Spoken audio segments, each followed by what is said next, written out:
تو اللہ تبارک و تعالیٰ نے ارشاد فرمایا سورہ المدثر میں، بسم اللہ الرحمن الرحیم، ذرنی ومن خلقت وحیدا، چھوڑ دو مجھے اور اس شخص کو جس کو میں نے اکیلا پیدا کیا، یعنی ولید بن مغیرہ کو اللہ تبارک و تعالیٰ نے اکیلا پیدا کیا تھا۔ یہ اکیلا اپنے ماں باپ کی اکیلا اولاد تھا، اس کا اور کوئی بھائی نہیں تھا۔ اللہ تبارک و تعالیٰ نے چھوڑ دو مجھ کو اور اس شخص کو جس کو میں نے اکیلا پیدا کیا ہے۔ وَجَعَلْتُ لَهُ مَالًا مَمْدُودًا، اور بہت سا مال عطا کیا، یعنی اللہ تبارک و تعالیٰ نے اس کو بہت مال دیا ہوا تھا۔ یہ مکے کا امیر ترین جو ہے وہ سردار تھا، اور اس کی سرداری اتنی تھی، وہ آپ کو میں نے بیان کی ہے کہ جو مکے کے سردار تھے وہ بھی اس کو اپنا سردار مانتے تھے، یعنی کہ اللہ تبارک و تعالیٰ نے بہت سا مال دیا۔ وَبَنِينَ شُهُودًا، اور اس کے ساتھ حاضر رہنے والے بیٹے دیے۔ قبائلی سسٹم میں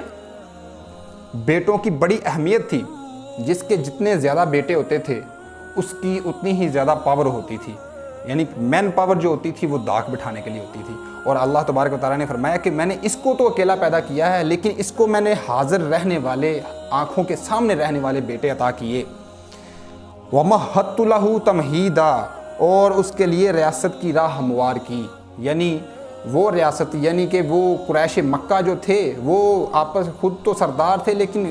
اس کو اپنے اوپر ایک سردار مانتے تھے۔ اللہ تبارک و تعالیٰ نے یہاں اس بات کا ذکر کیا ہے کہ وَمَهَّدتُّ لَهُ تَمْهِيدًا، اور اس کے لیے ریاست کی راہ ہموار کی۔ ثُمَّ يَطْمَعُ أَنْ أَزِيدَ، پھر بھی وہ طمع کرتا ہے کہ ہم اس کو اور دیں گے، یعنی کہ وہ ابھی بھی طمع کر رہا ہے اس بات کا کہ اتنی نافرمانیاں اس نے اللہ تبارک و تعالیٰ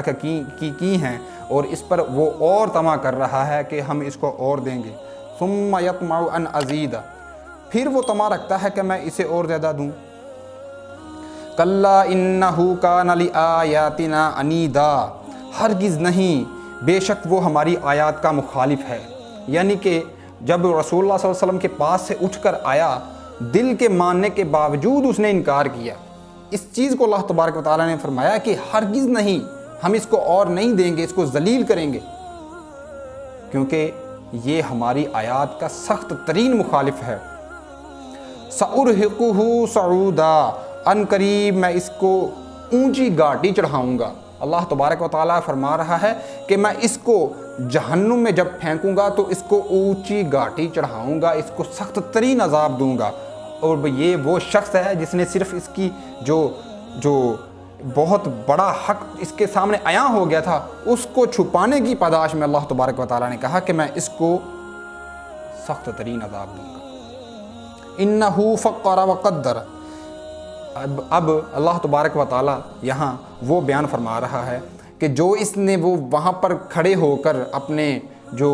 وہ سردار تھے ان کے سامنے کھڑے ہو کر جو ایکٹنگ کی، وہ اللہ تبارک و تعالیٰ نے یہاں پر ارشاد فرمائی، اِنَّهُ فَقَّرَ وَقَدَّرَ، بے شک اس نے سوچا اور اندازہ لگایا۔ اب جب جیسے ہی اس نے اندازہ لگایا، اللہ تبارک و تعالیٰ نے ہو بہو ویسے ہی تمام کا تمام قرآن مجید میں گویا ویسے ہی بیان کر دیا ہے۔ فَقُتِلَ كَيْفَ قَدَّرَ، اسے اللہ کی مار اس نے کیسا اندازہ لگایا، یعنی کہ اس کا دل بھی مان رہا تھا، پھر بھی اس نے کیسا غلط اور کتنا جھوٹ گمراہ کن اندازہ لگا کر یہ بات بتائی، جبکہ اس کا دل نہیں مان رہا اس بات کو جو وہ کہہ رہا تھا۔ ثُمَّ قُتِلَ كَيْفَ قَدَّرَ، پھر اسے اللہ کی مار اس نے کیسا اندازہ لگایا۔ اللہ تبارک و تعالیٰ کو آپ دیکھیں کہ کتنا سخت ترین غصہ ہے اس معاملے پہ۔ ثُمَّ نَظَرَ، پھر اس نے دیکھا۔ ثُمَّ عَبَسَ وَبَصَرَ، پھر اس نے تیوری چڑھائی اور منہ بنایا، جیسے کوئی انسان کسی معاملے میں خود ساختہ جب وہ سوچتا ہے کسی معاملے کی غلط رائے دینے کے لیے، تو جیسے وہ سوچتا ہے نا خود سے، اور وہ تیوری چڑھاتا ہے، وہ تمام کی تمام جو ایکٹنگ کرتا ہے، اللہ تبارک و تعالیٰ نے ایک اس کی جو حرکت تھی اس ٹائم کی، وہ تمام کی تمام بیان کرتی۔ ثم ادبر واستکبر، پھر اس نے پیٹھ پھیر لی اور تکبر کیا۔ گویا جب وہ اپنے فائنل ریمارکس دینے لگا تھا تو بالکل ایسے ہی اس نے ایسے کیا، پہلے اس نے تیوری چڑھائی، منہ چڑھایا، پھر اس نے پیٹھ پھیر لی اور تکبر کے ساتھ آگے جو جملے بیان کیے وہ اللہ تبارک و تعالیٰ فرما رہا ہے فقال ان ھذا الا سحر یؤثر، پھر کہا یہ تو ایک جادو ہے جو چلا آتا ہے، ان ھذا الا قول البشر، یہ ہو نہ ہو ایک آدمی کا کلام ہے، یہ جو تمام باتیں ہیں یہ صرف اس کا زبان جو تھی وہ کہہ رہی تھی، دل نہیں کہہ رہا تھا، لیکن وہ اپنی جھوٹی شان و شوکت کو بچانے کے لیے یہ تمام حربے استعمال کر رہا تھا۔ تو اللہ تبارک و تعالیٰ نے فرمایا کہ کیسی اس پر پھٹکار ہو، اس نے کیسی تدبیر کی اپنے آپ کو بچانے کے لیے کہ اس نے اتنا غلط اور اتنے بیہودہ کلمات استعمال کیے اور کہا کہ یہ ہو نہ ہو ایک آدمی کا کلام ہے۔ کیا یہ تم کو آدمی کا کلام لگتا ہے؟ اللہ تبارک و تعالیٰ نے کوئی اور جگہ فرمایا اگر یہ سمجھتے ہیں کہ یہ کسی بشر کا کلام ہے تو یہ تمام مل کر اس جیسی ایک ہی صورت لے آئیں۔ اللہ نے تو کھلا چیلنج دیا تھا ان کو، لیکن آگے اللہ تبارک و تعالیٰ نے ارشاد فرمایا سأصلیہ سقر، ان قریب میں اس کو دوزخ میں ڈالوں گا۔ اس کی تمام جو اس نے نافرمانی کی ہے، اس نافرمانی کی پاداش میں میں اس کو دوزخ میں جھونکوں گا۔ وما ادراک ما سقر، اور آپ کو کیا پتا کہ کیا سقر کیا ہے۔ اللہ تبارک و تعالیٰ نے دوزخ کا جو احوال ہے وہ بتا رہا ہے یہاں پہ کہ سقر آپ کو کیا معلوم کہ وہ سقر کیا ہے۔ لا تبقی ولا تذر، نہ باقی رکھے اور نہ چھوڑے، یعنی کہ یہ وہ مقام ہوگا، یہ وہ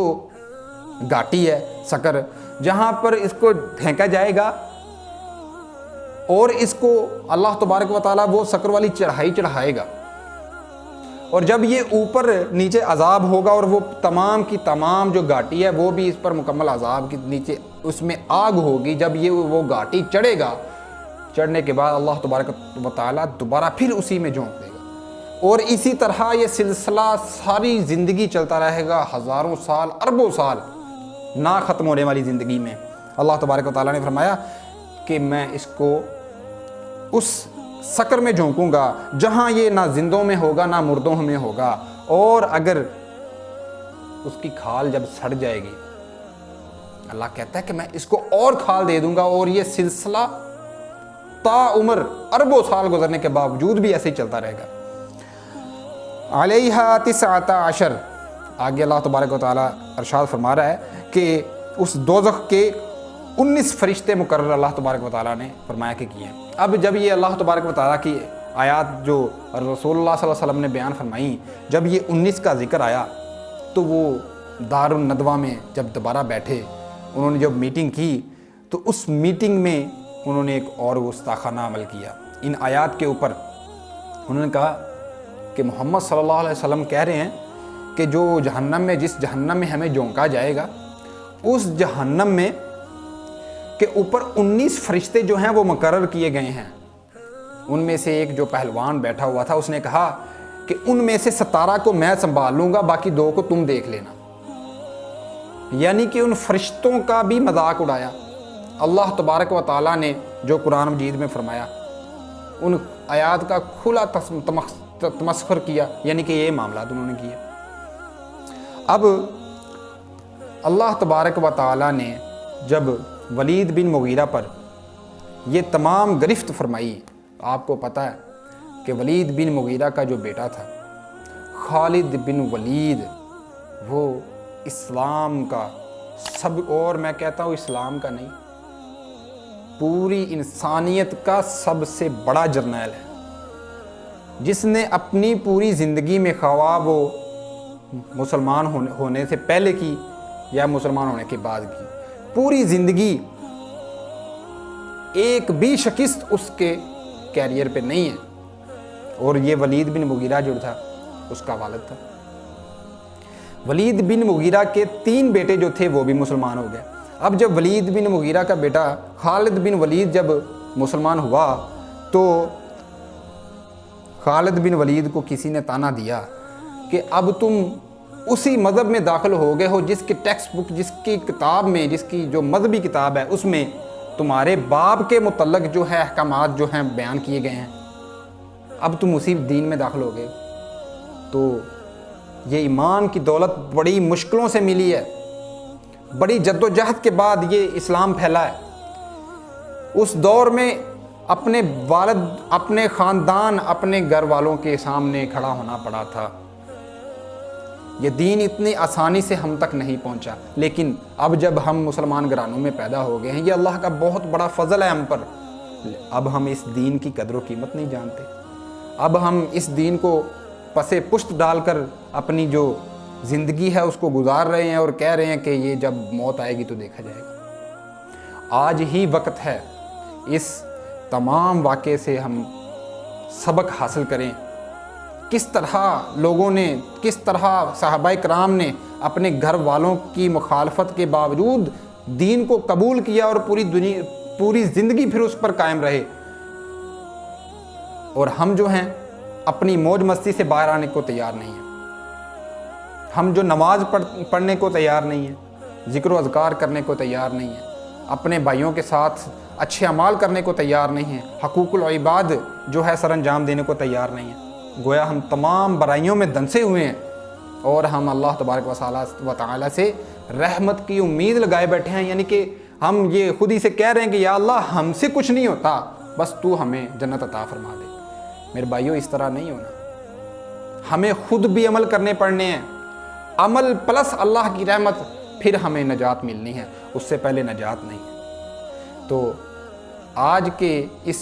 سبق سے، آج کی اس نشست سے ہمیں یہ سبق ملتا ہے کہ ہم